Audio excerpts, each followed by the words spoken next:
Hare Nama Hare Nama Eva Kevalam Kalo Nasteva Nasteva Nasteva Gatiranyata.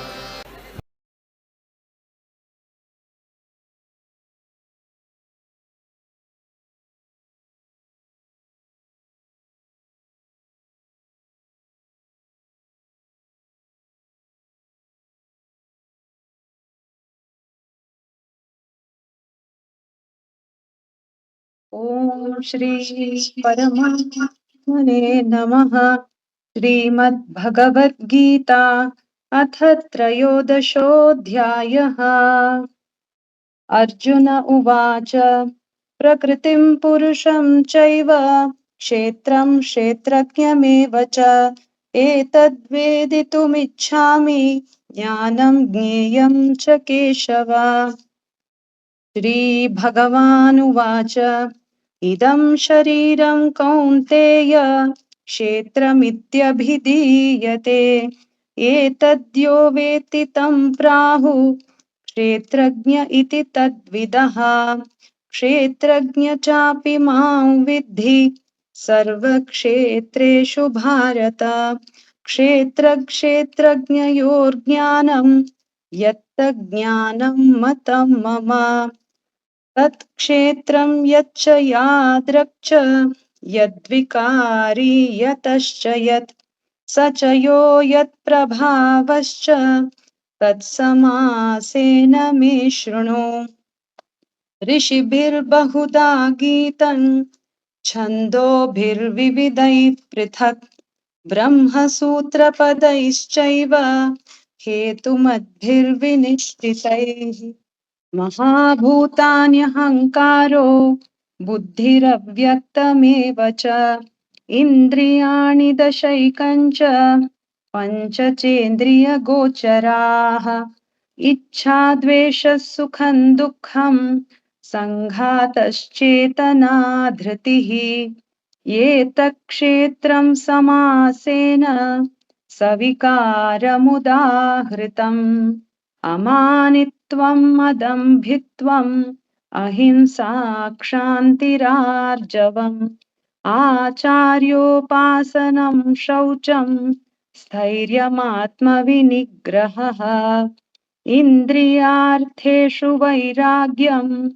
अनहङ्कार एव च जन्म मृत्युजरा व्याधि दुःखदोषानुदर्शनम् असक्तिरनभिष्वङ्गः पुत्रदारगृहादिषु नित्यं च समचित्तत्वम् इष्टानिष्टोपपत्तिषु मयि चानन्ययोगेन भक्तिरव्यभिचारिणी विविक्तदेशसेवित्वम् अरतिर्जनसंसदि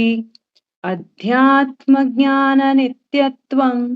तत्त्वज्ञानार्थदर्शनम्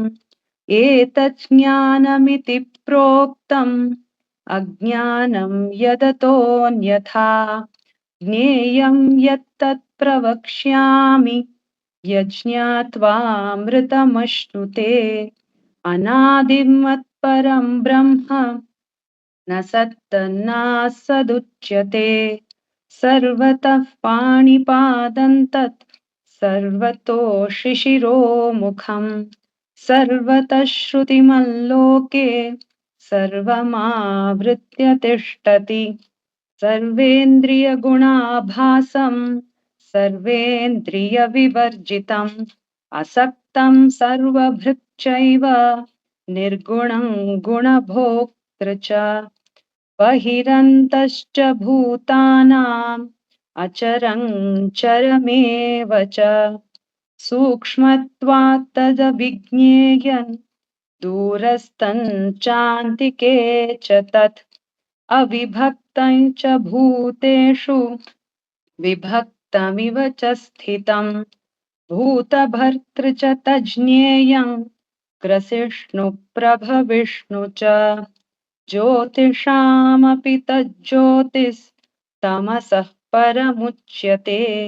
ज्ञानं ज्ञेयं ज्ञानगम्यं हृदि सर्वस्य विष्ठितम् इति क्षेत्रं तथा ज्ञानं ज्ञेयं चोक्तं समासतः मद्भक्तयेतभिज्ञाय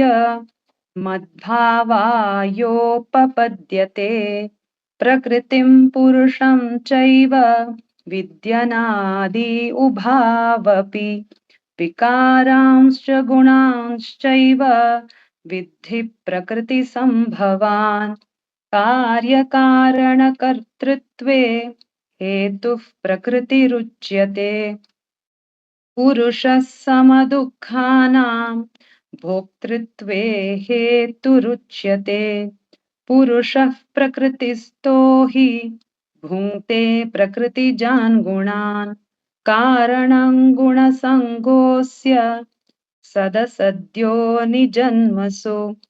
उपद्रष्टानुमन्ता च भर्ता भोक्ता महेश्वरः परमात्मेति चाप्युक्तो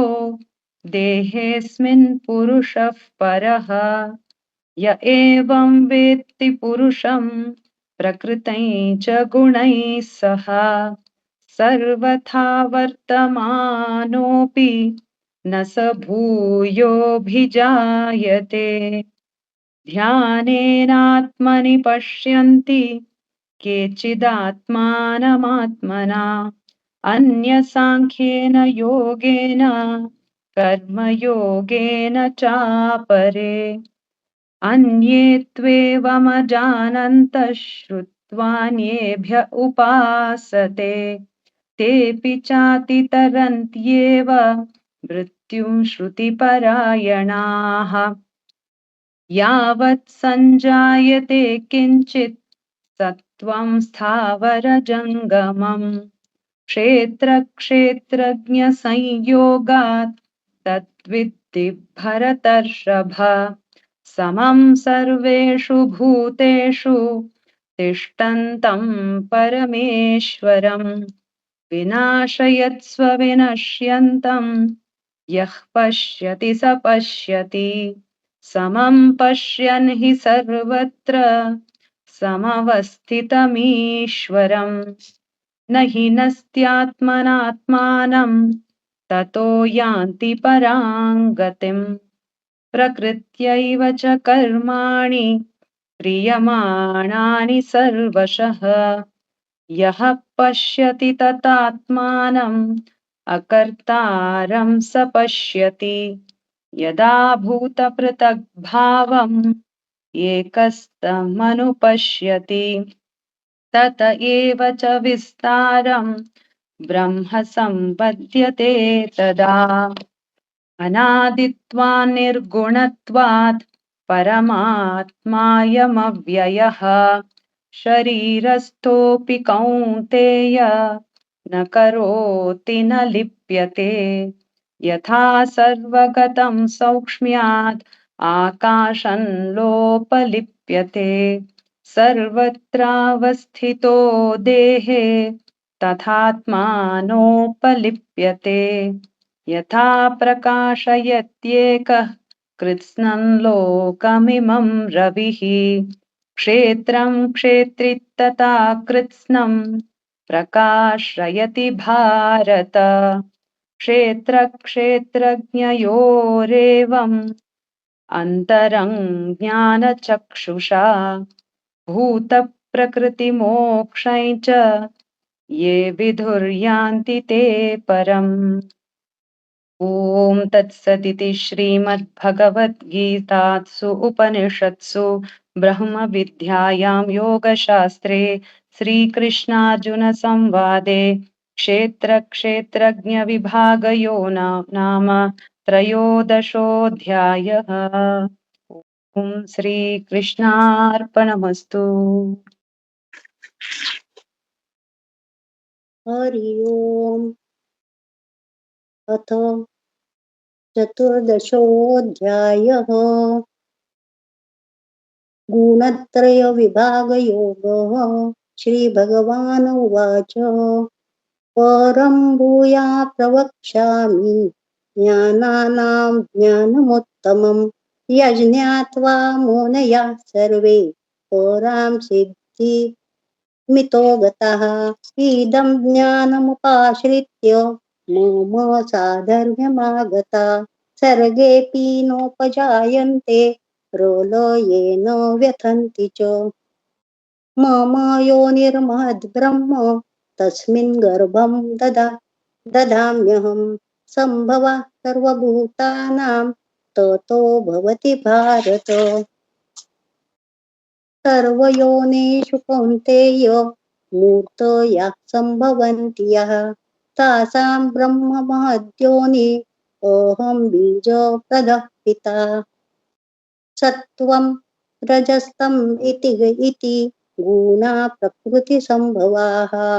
निबध्नन्ति महाबाहो देहे देहिनमव्ययम् तत्र सत्त्वं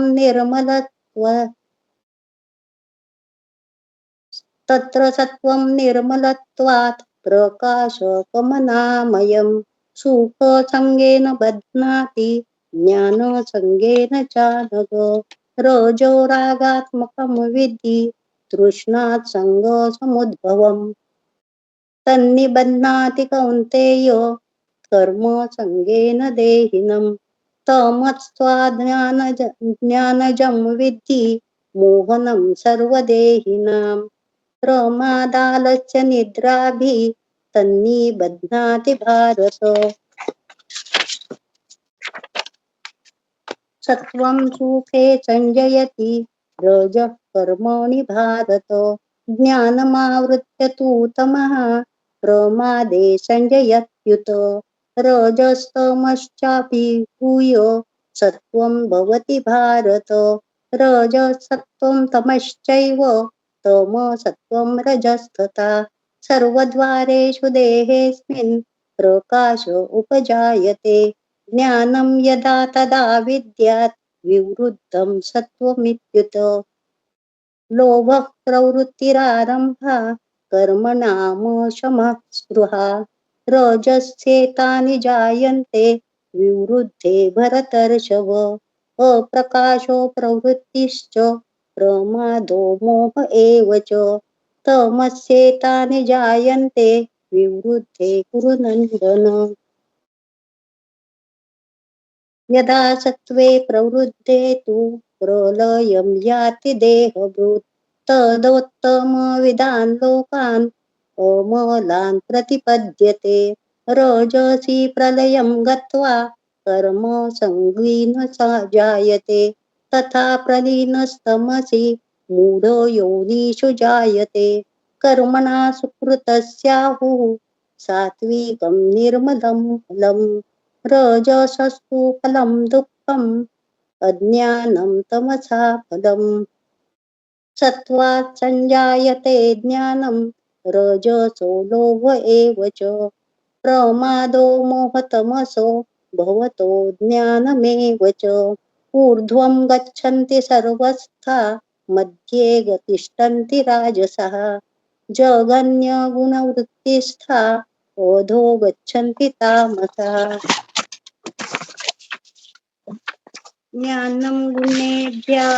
कर्तारं यदा दृष्टानुपश्यति गुणेभ्यश्च परं वेत्ति मद्भावं सोऽधिगच्छति गुणानेतान् नित्यन्त्रिन् देहि देहसमुद्भवान् जन्म मृत्युजरा दुःखै विमुक्तो अमृतो स्मृते अर्जुन उवाच कैर्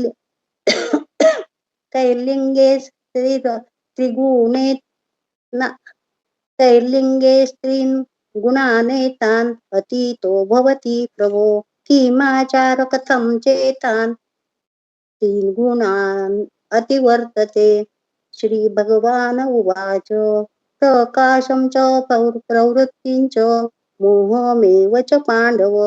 न द्वेष्टि प्रवृत्तानि निवृत्तानि काङ्क्षति उदासीनो वदासीनो गुणैर्यो न विचाल्यते गुणा वर्तन्ते इत्येवं योऽवतिष्ठति नेङ्गते सम दुःख सुख स्वस्थ समलोष्टाश्मकाञ्चनः तुल्यप्रिया प्रियो धीर तुल्यो निन्दात्मसंस्तुति मानापमानयो तुल्यो मित्रादिपक्षयोः सर्वारम्भपरित्यागी गुणातीतः स उच्यते माञ्चयो व्यभिचारेण भक्तियोगेन सेवते स गुणान् समतीत्यैतान् ब्रह्म भूयाय कल्पते ब्रह्मणो हि प्रतिष्ठाहम् अमृतास्य व्ययस्य च शाश्वतस्य च धर्मस्य सुखसैकान्तिकस्य च ॐ तत्सदिति श्रीमद्भगवद्गीतासु उपनिषत्सु ब्रह्मविद्यायां योगशास्त्रे कृष्णार्जुनसंवादे गुणत्रयविभागयोगो नाम चतुर्दशोऽध्यायः ॐ ॐ श्री परमात्मने नमः। अथ पञ्चदशोऽध्यायः पुरुषोत्तमयोगः। श्रीभगवानुवाच ऊर्ध्वमूलमधः शाखम् अश्वत्थं प्राहुरव्ययम् छन्दांसि यस्य पर्णानि यस्तं वेद स वेदवित् आदस्तोध्वं प्रसृतास्तस्य शाखा गुणप्रवृद्धा विषयप्रबालाः अधश्चमूलानि अनुशन्ततानि कर्मानुबन्धीनि मनुष्यलोके न रूपमस्येह ततोपलभ्यते नान्तो न चादिर्न च सम्प्रतिष्ठा अश्वत्थमेनं सुविरूढमूलम् असङ्गशस्त्रेण दृढेन चित्वा ततः पदं तत्परिमार्गितव्यं यस्मिन् गता न निवर्तन्ति भूयः तमेव चाद्यं पुरुषं प्रपद्ये यतः प्रवृत्ति प्रसृता पुराणी निर्माणमोहाजितसङ्गदोषा अध्यात्मनित्या विनिवृत्तकामाः द्वन्द्वैर्विमुक्ता सुखदुःखसंज्ञैः गच्छन्त्यमूढा पदम् अव्ययं तत् न तद्भाषयते सूर्यो न शशाङ्को न पावकः यद्गत्वा न निवर्तन्ते तद्धाम परमं मम ममैवांशो जीवलोके जीवभूतः सनातनः मनसष्टानि इन्द्रियाणि प्रकृतिस्थानि कर्षति शरीरं यदवाप्नोति यच्चापि उत्क्रामतीश्वरः गृहीत्वैतानि संयाति वायुर्गन्धान् इवाशयात् श्रोत्रं चक्षुः स्पर्शनं च रसनं घ्राणमेव च अधिष्ठाय मनश्चायं विषयान् उपसेवते उत्क्रामन्तं स्थितं वापि भुञ्जानां वा गुणान्वितं विमूढानानुपश्यन्ति पश्यन्ति ज्ञानचक्षुषः यदन्तो योगिनश्चैनं पश्यन्त्यात्मन्यवस्थितं यदन्तोऽपि कृतात्मानो नैनं पश्यन्त चेतसः यदादित्यगतं तेजो जगद्भाषयते किलं यच्चन्द्रमसि यच्चाग्नौ तत्तेजो विद्धि मामकं गामा विषय च भूतानि धारयानहम् ओजसा पुष्णामि चौषधी सर्वाः सोमो भूत्वा रसात्मकः अहं वैश्वानरो भूत्वा प्राणिनां देहमाश्रितः प्राणापानसमायुक्तः पचाम्यन्नं चतुर्विधं सर्वस्य चाहं हृदि सन्निविष्टो मत्तः स्मृतिर्ज्ञानमपोवनं च वेदैश्च सर्वैरहमेव वेद्यो वेदान्तकृत् वेदविदेव चाहम् द्वाविमौ पुरुषौ लोके क्षरक्षाक्षर एव च क्षर सर्वाणि भूतानि कूटस्थोऽक्षर उच्यते उत्तमः पुरुषस्त्वन्य परमात्मेत्युदाहृतः यो लोकत्रयमाविश्य विभर्त्यव्यय ईश्वरः यस्माक्षरमतीतोऽहम् अक्षरादपि चोत्तमः अतोऽस्मि लोके वेदे च प्रतितः पुरुषोत्तमः यो माम् एवमसम्मूढो जानाति पुरुषोत्तमं स सर्वविद् भजति मां सर्वभावेन भारत इति गुह्यतमं शास्त्रम् इदमुक्तं मया नग एतद् बुद्ध्वा बुद्धिमान् स्यात् कृतकृत्यश्च भारत ॐ तत्सदिति श्रीमद्भगवद्गीतासु उपनिषत्सु ब्रह्मविद्यायां योगशास्त्रे श्रीकृष्णार्जुनसंवादे पुरुषोत्तमयोगो नाम पञ्चदशोऽध्यायः। अथ श्रीकृष्ण परब्रह्मणे नमः। अथ षोडशोऽध्यायः। श्रीभगवानुवाच अभयं सत्त्वसंशुद्धिर्ज्ञानयोगव्यवस्थितिः दानं दमश्च यज्ञश्च स्वाध्यायस्तप आर्जवम् अहिंसा सत्यं क्रोधस्त्यागः अहिंसा सत्यं क्रोधः त्याग शान्तिरपैशुनम् दया भूतेष्वलो लुप्त्वम् आर्दवम् ह्रीर्चापलम् तेज क्षमा धृति शौचम् अद्रोहो नातिमानिता भवन्ति सम्पदं दैवीम् अभिजातस्य भारत दम्भो दर्पाभिमानश्च क्रोधः पारुषमेव च अज्ञानं च विजातस्य पार्थ सम्पदम् आसुरीम् दैवीं सम्पदं विमोक्षाय निबन्धायासुरीमता मा शुचः सम्पदं दैवीम् अभिजातोऽसि पाण्डव द्वौ भूतसर्गौ लोकेऽस्मिन् दैवासुर एव च दैवो विस्तरशः प्रोक्तम् आसुरं पार्थ मे शृणु प्रवृत्तिं च निवृत्तिं च जनाना विदुरासुराः न शौचं नापि चाचारो न सत्यं तेषु विद्यते असत्यं प्रतिष्ठं ते जगदाहुर्नीश्वरम् अपरस्परं सम्भूतं किं मन्यत् कामहेतुकम् एतां दृष्टिमवष्टभ्य नष्टात्मनो अल्पबुद्धयः प्रभवन्त्युग्रकर्माणः क्षयाय जगतो हिताः मोहात् कृत्वा सद्राः प्रवर्तन्ते शुचिव्रताः चिन्तां परिमेयां च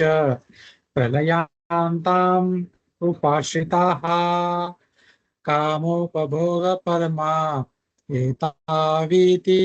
निश्चिताः आशापाशशतैर्बद्धाः कामक्रोधपरायणाः ईहन्ते कामभोगार्थम्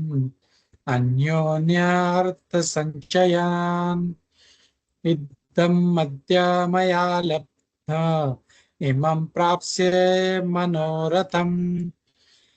इदम् अस्ति इदमपि मे भविष्यति पुनर्कनम् असौ मया हतः शत्रुर्हनिष्ये चापरानपि ईश्वरोऽहम् भोगी सिद्धोऽहम् बलवान् सुखी आढ्याभिजनवास्मि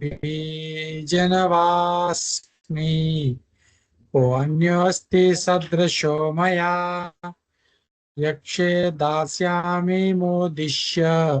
इत्यज्ञानविमोहिताः अनेकचित्तविभ्रान्ता मोहजालसमावृताः प्रसक्ताः कामभोगेषु पतन्ति नरकस्सु च आत्मसम्भाविता स्तब्धा घनमानमदान्विताः यजन्ते नाम यज्ञस्ते दम्भेनाविधिपूर्वकम् अहङ्कारं बलं दर्पं कामक्रोधं च संश्रिताः मामात्मा परदेहेषु प्रद्विषन्तोऽभयसूचकाः तानहं द्विषतः क्रूरान् संसारेषु नराधमान् क्षिपाम्यजस्रं शुभा नासुरिं नासुरीष्वेष्वयोनिषु आसुरीं योनिमापन्ना मूढा जन्मनि जन्मनि मामप्राप्यैव कौन्तेय ततो यान्त्यधमागतिम् त्रिविधं नरकस्येदं द्वारं नाशनमात्मनः कामक्रोधस्तथा लोभस्तस्मादेतत्त्रयं त्यजेत् ऐतैर्विमुक्तकौन्तेय तमोद्वारेस्त्रिभिर्नरः आचरत्यात्मनः श्रेयस्ततो याति परां गतिम् यः शास्त्रीं विधिमुत्सृज्य वर्तते कामकारतः न स सिद्धिम् अवाप्नोति न सुखं न परां गतिम् तस्मात् शास्त्रं प्रमाणं ते कार्याकार्याव्यवस्थितौ ज्ञात्वा शास्त्रविधिनोक्तं कर्म कर्तुम् इहार्हसि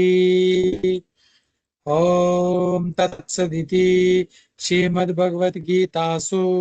उपनिषत्सु ब्रह्मविद्यायां योगशास्त्रे श्रीकृष्णार्जुनसंवादे दैवासुरसम्पद्विभागयोगो नाम षोडशोऽध्यायः। ओम श्री परमात्मने नमः। अथ सप्तदशोऽध्याय श्रद्धात्रे विभाग योगः। अर्जुन उवाच ये शास्त्र विधि मृत्सुर्जे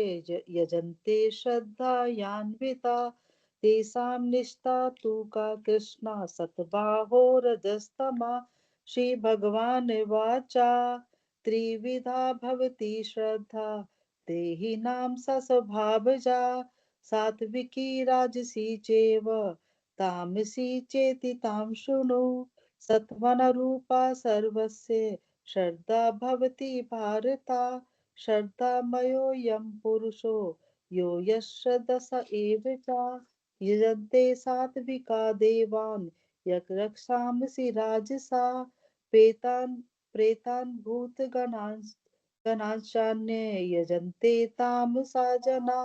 आशस्विहितं घोरं तप्यन्ते ये तपो जना। दम्भ अहंकार संयुक्ता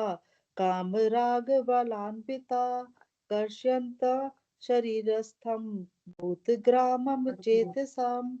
माम चैवां शरीरस्थं तान् विद्यासु सुनिश्चयान्। आहारस्त्वपि सर्वस्य त्रिविधो भवति प्रिया यगस्तस्तपस्तथा दानं तेषां भेद इमं शृणु। आयु सत्बलारोग्य सुखप्रीति विवर्धना रस्या स्निग्धा स्थिरहृदया आहारा सात्विका प्रिया। कट्व अम्ल लवणाति उष्ण तीक्ष्ण रुक्ष विदाहिना आहारा रजस्येष्टा दुःखोखामये प्रदा यात्या मम गत रसम पूति पूति पुरुषितं च यत् उच्छिष्टमपि चामेध्वं भोजनं चामस्प्रियम् आफलाकाङ्क्षाभिर्यज्ञो विधिदृष्टो य युज्यते यष्ट्वे मे वेति मनः समाधाय सा सात्विका अभिसन्धाय तु फलं दम्भार्थपि चैव यत् युज्यते भरतश्रेष्ठ तं यज्ञं विधिराजसं विधिहीनं शिष्टानं मन्त्रहीनं दक्षिणं श्रद्धाविरहितं यज्ञं तामसं परिचक्षते देवद्विज गुरु प्रज्ञा पूजनं शौचमार्जवम् ब्रह्मचार्य अहिंसा च शरीरं तप उच्यते अनुद्वेगकरं वाक्यं सत्यं प्रेहितं च यत् स्वाध्याय अभ्यासनं चैव वाङ्मये तप उच्यते मना प्रसादा सौम्यतं मौन आत्मविनिग्रह भाव संशुद्धिरेत तत्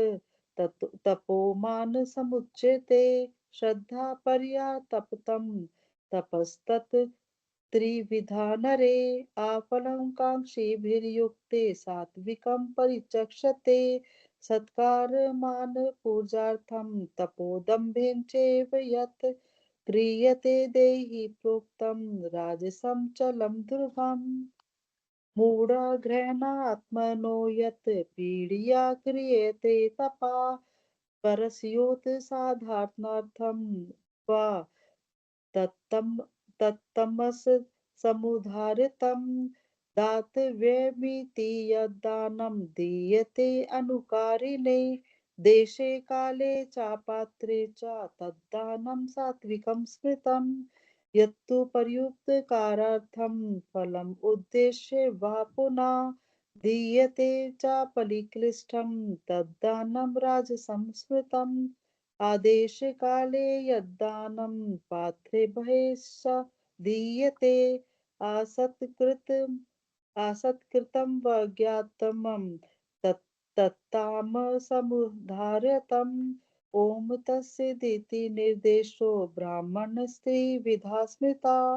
ब्राह्मणस्थेन वेदाश्च यज्ञाश्च विहिता पुरा तस्मादोति तस्मादोति मृत्युधार्यते यज्ञदान तपाक्रिया प्रवर्तन्ते विधानोक्ता सततं ब्रह्मवादिनां तद इति अनाभिसन्ध्याये फलं यज्ञतपक्रिया दानक्रियाश्च विविधा क्रियते मोक्षकाङ्क्षिभिः सद्भावे साधुभावे च सद् इति यत् पर्युज्यते प्रशस्ते कर्मणि तथा सा च शब्दा पार्थयुज्यते यज्ञे तपसि दाने च स्थिति सदिति चोच्यते कर्म चैव तदित्यं तदि इति अभि अभिधीयते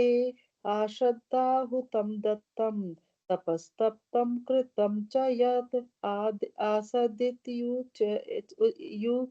युच्यते पार्थ न च तत्प्रियेणो इह ॐ तत्सदिति श्रीमद्भगवद्गीतासु उपनिषत्सु ब्रह्मविद्यायां योगशास्त्रे श्रीकृष्ण अर्जुन संवादे श्रद्धात्रय विभाग योगो नाम सप्तदशाध्याय श्री कृष्णार्पणमस्तु। ॐ श्री परमात्मने नमः। अथ अष्टादशोऽध्यायः मोक्षसंन्यासयोगः। अर्जुनोवाच सन्न्यासस्य महाबाहो तत्त्वमिच्छामि वेदितुं त्यागस्य च ऋषिकेश पृथक् केशिनिषूदन। श्रीभगवानुवाच काम्यानां कर्मणां न्यासं सन्न्यासं कवयो विदुः सर्वकर्मफलत्यागं प्राहुस्त्यागं विचक्षणाः। त्याजं दोषवत् इत्येके कर्म प्राहुर्मनीषिणः यज्ञदानतपः कर्म न त्याज्यम् इति चापरे निश्चयं शृणु मे तत्र त्यागे भरतसत्तम त्यागो हि पुरुषव्याघ्र त्रिविध संप्रकीर्तितः यज्ञदानतपः कर्म न त्याज्यं कारयम् एव तत् यज्ञो दानं तपश्चैव पावनानि मनीषिणाम् एतान्यपि तु कर्माणि सङ्गं त्यक्त्वा फलानि च कर्तव्यानीति मे पार्थ निश्चितं मतम् उत्तमम् नियतस्य तु सन्न्यासः कर्मणो नोपपद्यते मोहात् तस्य परित्यागस्तामसः परिकीर्तितः दुःखम् इत्येव यत् कर्म कायक्लेशभयात् त्यजेत् स कृत्वा राजसं त्यागं नैव त्यागफलं लभेत् कार्यमित्येव यत् कर्म नियतं क्रियतेऽर्जुन सङ्गं त्यक्त्वा फलं चैव स त्यागः सात्विको मतः न द्वेष्ट्य कुशलं कर्म कुशलेनानुषज्यते त्यागी सत्त्वसमाविष्टो मेधावी छिन्न संशयः न हि देहभृता शक्यं त्यक्तुं कर्माण्यशेषतः यस्तु कर्मफलत्यागी सत्यागीत्य विधीयते अनिष्टनम् इष्टं मिश्रं च त्रिविधं कर्मणः फलं भवत्यत्यागिनां प्रेत्य न तु सन्न्यासिनां क्वचित् पञ्चैतानि महाबाहो कारणानि निबोध मे सांख्ये कृतान्ते प्रोक्तानि सिद्धये सर्वकर्मणाम् अधिष्ठानां तथा कर्ता कारणं च पृथग्विधं विविधाश्च पृथक् चेष्टा दैवं चैवातर पञ्चमं शरीरवाङ्मनोभिर्यत् कर्म प्रारब्धे नरः न्यायं वा विपरीतं वा पञ्चैते तस्य हेतवः तत्रैवं सति कर्तारम् आत्मानं केवलं तु यः पश्यत्यकृतबुद्धित्वान् न स पश्यति दुर्मतिः यस्य नाहं कृतो भावो बुद्धिर्यस्य न लिप्यते अत्वापि स इमां लोकान् न हन्ति न निबध्यते ज्ञानं नेहं परिज्ञाता त्रिविधा कर्म चोदना करणं कर्म कर्तेति त्रिविधा कर्म संग्रहः ज्ञानं कर्म च कर्ता च त्रिदैव गुणभेदतः प्रोच्यते गुणसाङ्ख्येन यद्वाक्शृणुतानपि सर्वभूतेषु येनैकम् भावम् अव्ययम् ईक्ष्यते अविभक्तं विभक्तेषु तज्ज्ञानं विद्धि सात्विकम् पृथक्त्वेन तु यज्ज्ञानं नानाभावान् पृथक्विदान् वेति सर्वेषु भूतेषु तज्ज्ञानं विद्धि राजसं यत्तु कृष्णवत् एकस्मिन् कार्ये सक्तम् अहैतुकम् अतत् वार्त वद अल्पं च तत्तामसम् उदाहृतं नियतं सङ्गरहितम् आरागद्वेषकृतम् अफलप्रेप्सुना कर्म यत्तत् सात्विकम् उच्यते यत्तु कामेप्सुना कर्म साहङ्कारेण वा पुनः क्रियते बहुलायासं तद्राजसम् उदाहृतम् अनुबन्धं क्षयं हिंसा अनपेक्ष्य च पौरुषं मोहादारभ्यते कर्म यत्तत्तामसम् उच्यते मुक्तसङ्गो न हम वादी धृति उत्साह समन्वितः सिद्ध्यय सिद्ध्यो निर्विकारः कर्ता सात्विक उच्यते रागी कर्म फल प्रेप्सु लब्ध्वो हिंसात्मको शुचिः हर्ष शोकान्वितः कर्ता राजसा परिकीर्तितः अयुक्त प्राकृतस्तब्ध शतो नैष्कृतिकोलसः विषादी दीर्घसूत्री च कर्ता तामस उच्यते बुद्धेर्भेदं धृतेश्चैव गुणतस्त्रिविधं शृणु प्रोच्यमानम् अशेषेण पृथक्त्वेन धनञ्जय प्रवृत्तिं च निवृत्तिं च कार्याकार्ये भयाभये बन्धं मोक्षं च या वेति बुद्धि सा पार्थ सात्विकी यया धर्म्यम् अधर्मं च कार्यं च कार्यम् एव च अयतावत् प्रजानाति बुद्धि सा पार्थ राजसी अधर्मं धर्ममिति या मन्यते तमसावृता सर्वार्थान् विपरीतांश्च बुद्धि सा पार्थ तामसी धृत्या यया धारयते मनप्रायेन्द्रियक्रियाः योगेन व्यभिचारिण्य धृति सा पार्थ सात्विकी यया तु धर्मकामार्थान् धृत्या धारयते अर्जुन प्रसंगेन फलाकांक्षी धृति सा पार्थ राजसी यया स्वप्नं भयं शोकं विषादं मदमेव च न विमुच्यति दुर्मेधा धृति सा पार्थ तामसी सुखं वा इदानीं त्रिविधं शृणु मे भरतर्षभ अभ्यासाद् यत्र दुःखान्तं च निगच्छति यत्तद् अग्रे विषम् इव परिणामे मृतोपमं तत्सुखं सात्विकं प्रोक्तम् आत्मबुद्धिप्रसादजम् विषयेन्द्रिय संयोगात् यत्तद् अग्रे मृतोपमं परिणामे विषमिव तत्सुखं राजसंस्मृतं यदग्रे चानुबन्धे च सुखं मोहनम् आत्मनः निद्रालस्य प्रमादोत्तं तत्तामसम् उदाहृतं न तद् अस्ति पृथिव्यां वा दिवि देवेषु वा पुनः सत्वं प्रकृतिजैर्मुक्तं यदेभिः स्यात् त्रिभिर्गुणैः ब्राह्मणः क्षत्रिय विश्यां शूद्रां च परन्तप कर्माणि प्रविभक्तानि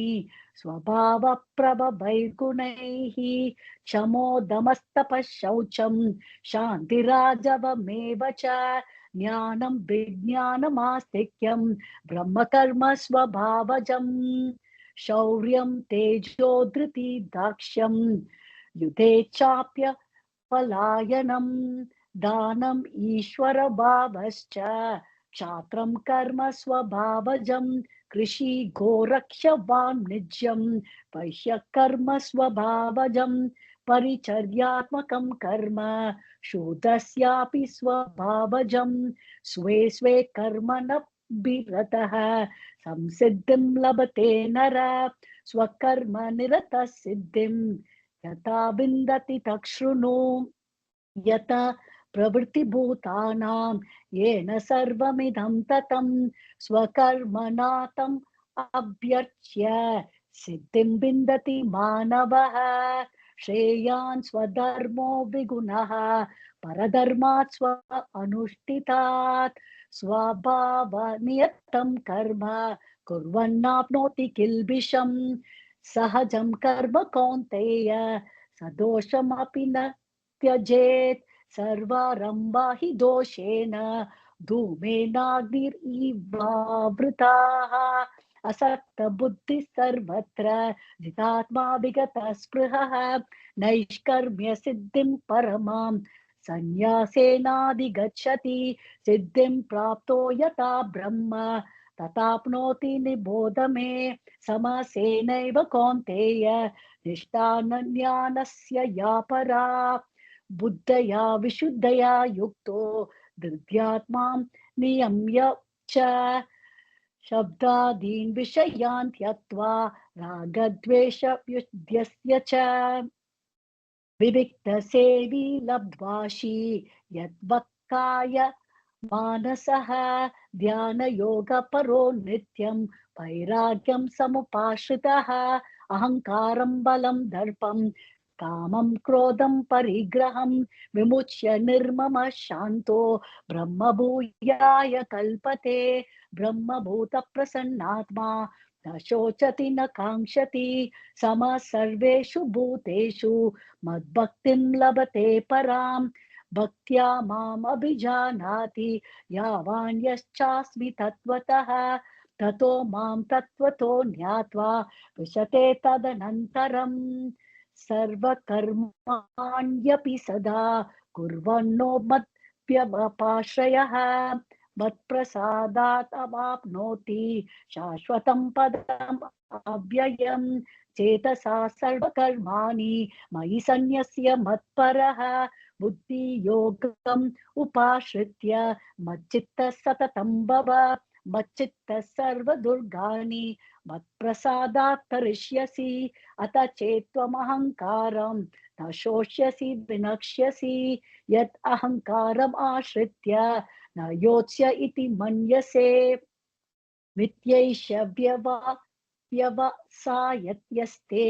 प्रकृतिस्त्वां नियोक्ष्यति स्वभावजेन कौन्तेय निबध्स्वेन कर्मणा कर्तुं नेच्छसि यन्मोहात् करिष्यसि अवशोष्यपि तत् ईश्वरः सर्वभूतानां हृद्देशेऽर्जुन तिष्ठति भ्रामयन् सर्वभूतानि यन्त्रारूढानि मायया तमेव शरणं गच्छ सर्वभावेन भारत तत्प्रसादात् परां शान्तिं स्थानं प्राप्स्यसि शाश्वतम् इति ते ज्ञानमाख्यातं गुह्यात् गुह्यतरं मया विमृश्येत्तच्छेषेण यच्चेच्छसि तथा कुरु सर्व गुह्यतमं भूयः शृणु मे परमं वचः इष्टोऽसि मे दृढमिति ततो वक्ष्यामि ते हितं मन्मना भव मद्भक्तो मध्याजी मां नमस्कुरु मामे वैष्यसि सत्यं ते प्रतिजाने प्रियोऽसि मे सर्वधर्मान् परित्यज्य मामेकं शरणं व्रज अहं त्वां सर्वपापेभ्यो मोक्षयिष्यामि मा शुचः इदं ते न तपस्काय न भक्ताय कदाचन न चाशु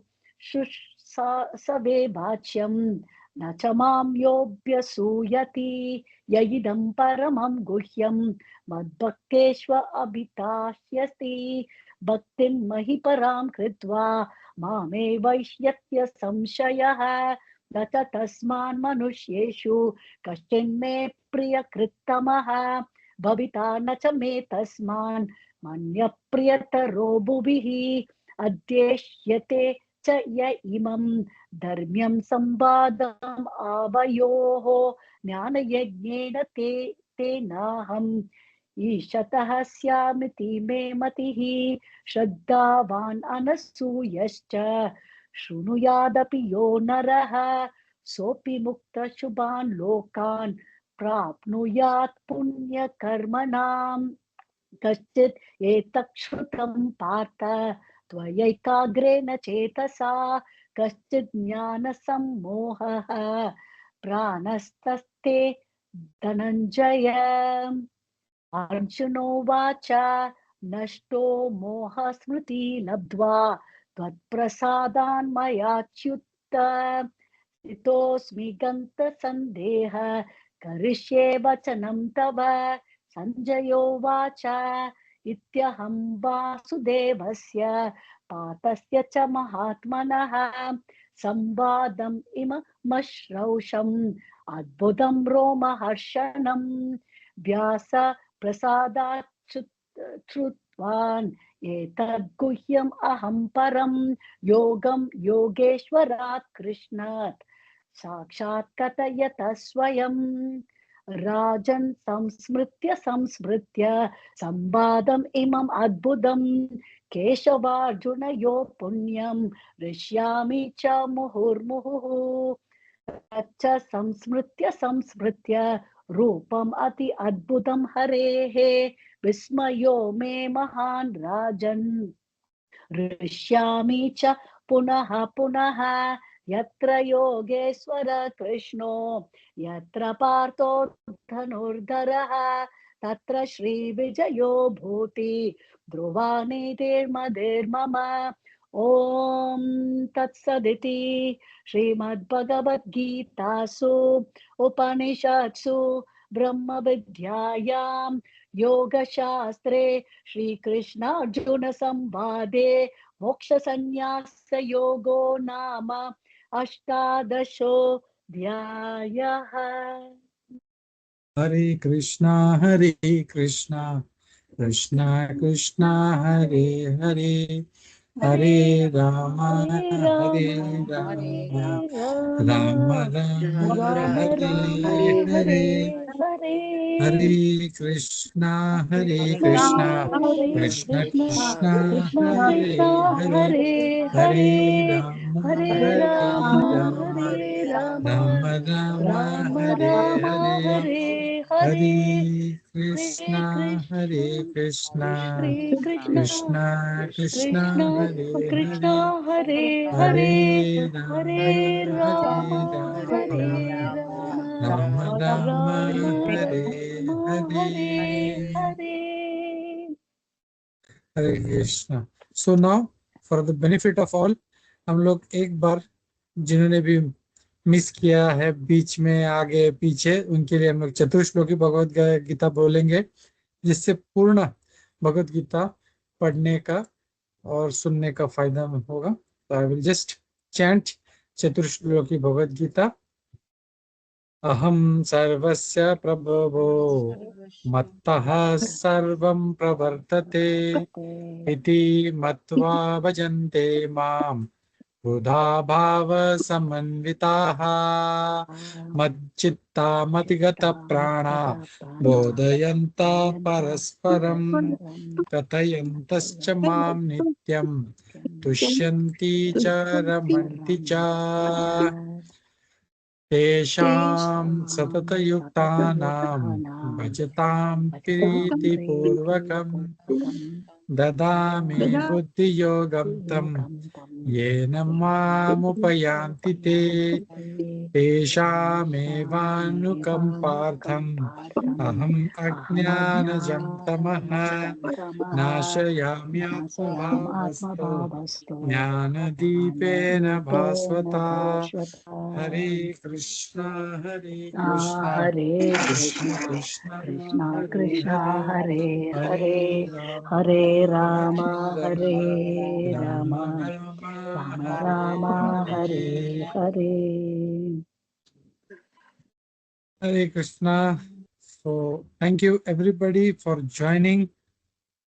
for listening, participating, भाग लेने के लिए, सुनने के लिए, बोलने के लिए, रिसाइट करने के लिए। I am very very thankful to all of you for joining. और सभी को फिर से एक बार मोक्षदा एकादशी गीता जयंती महामहोत्सव का बहुत बहुत बधाई हो। हम लोग प्रार्थना करेंगे भगवान से। हम लोगों ने इतने सारे 700 श्लोक पाठ किए हैं, उसका भले 700 का नहीं, 7 का नहीं, एक का नहीं तो आधे का नहीं तो 1/4 का, किसी का हमको बेनिफिट मिले, हम लोग भक्ति में आगे बढ़े। सबसे इम्पोर्टेंट है हम लोगों का भक्ति अच्छे से चले और हम लोग कोई वैष्णव अपराध न करे और हमेशा अपने गुरु और वैष्णव की सेवा में रहे। हरे कृष्णा।